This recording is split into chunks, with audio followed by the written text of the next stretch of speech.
Hello friends, কেমন আছো সবাই? আশা করছি সবাই ভালো আছো। জিশান মামি ডেলি ব্লগে সবাইকে স্বাগত জানিয়ে আজকে একটা নতুন ব্লগ শুরু করছি। দেখো, ব্লগটা শুরু করলাম আজকে সন্ধ্যা থেকে। তো আমার হাজব্যান্ড আর কি আমাকে আদেশ করেছিল আজকে যে আমার কয়েকটা বন্ধু আসবে, তুমি তোমার পছন্দ মতো কিছু একটা বানাও। তো আমি ভাবলাম কি টাইপ বানাবো আর কি, ভাত টাইপ নাকি অন্য কিছু। তো আমাকে বললো যে চাউমিন, পাস্তা এইসব কিছু একটা বানাও। তো আমি ভাবলাম ঘরে তো চাউমিন নেই, তাহলে কিছু একটা বানানো যাক। পাস্তা রয়েছে দেখছি 1 প্যাকেট, তো পাস্তাটাই বানাই। তো বর বললো ঠিক আছে, বানিয়ে ফেলো।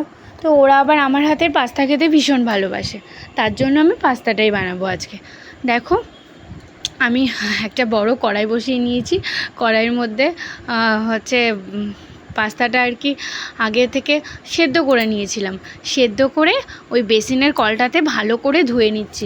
না হলে না ধুলে না ওই একটা হচ্ছে পাস্তা সেদ্ধ করার পর একটা মানে কেমন একটা ঘাটা ঘাটা হয়ে যায়। ওর জন্য আমি ভালো করে বেসিনে ধুয়ে নিচ্ছি, ধুয়ে জল ঝরিয়ে নেব। তারপর পাস্তাটা সুন্দর করে রান্না করব। তো পাস্তার মধ্যে গাজর দেব, বিনস দেব, একটু ক্যাপসিকাম দেব, ডিম দেব। আর আলু দিই না, কিন্তু আলু না একটু রয়ে গেছিলো, ওর জন্য আলুটাও দিয়ে দিলাম। জানো, তোমাদের সঙ্গে আজকে আমি একটা কথা শেয়ার করছি।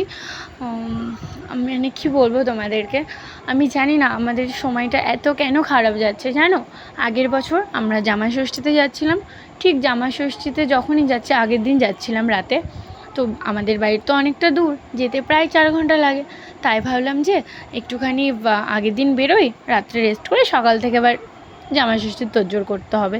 জানোই তো, মায়েরা তো শুধু পেরে উঠবে না, আমার মা তো পারবে না অত কিছু রান্না বান্না করে ওকে দিতে। তার জন্য আমি রাতেই চলে যাচ্ছিলাম। তো জানো তো, যেতে যেতে আমরা শান্তিপুর লোকালে উঠেও পড়েছি।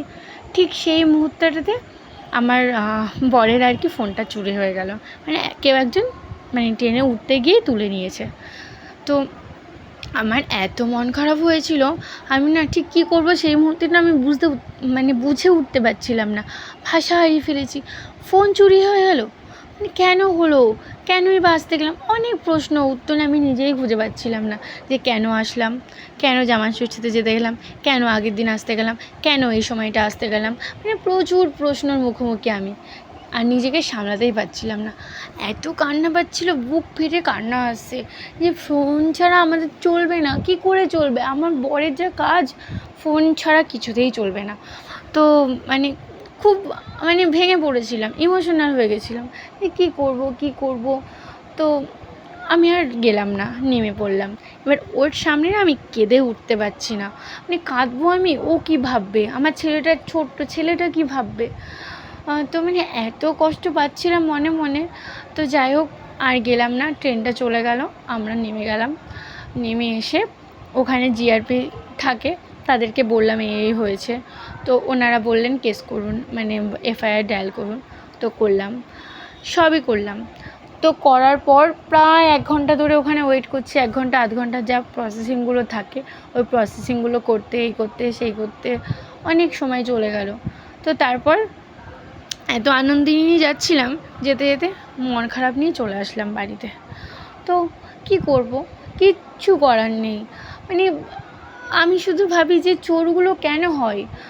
এত কাজ, একটু কাজ করলেই তো টাকা পাওয়া যায় কলকাতার মতো শহরে, তাহলে কেন এত চুরি করে। এদের মানসিকতাগুলো কী থাকে, এদের বাবা মা কেমন শিক্ষা দেয়। যাই হোক, কী বলবো আর। তো থাক, এই কথাগুলো আবার পরেই বলবো। দেখো, আমার বলতে বলতে পাস্তাটাও রান্না হয়ে গেল, সবার জন্য বাড়াও হয়ে গেছে। তো দেখো, আমি আজকে এরকম পাস্তা করেছি, তোমাদের কেমন লাগলো জানি।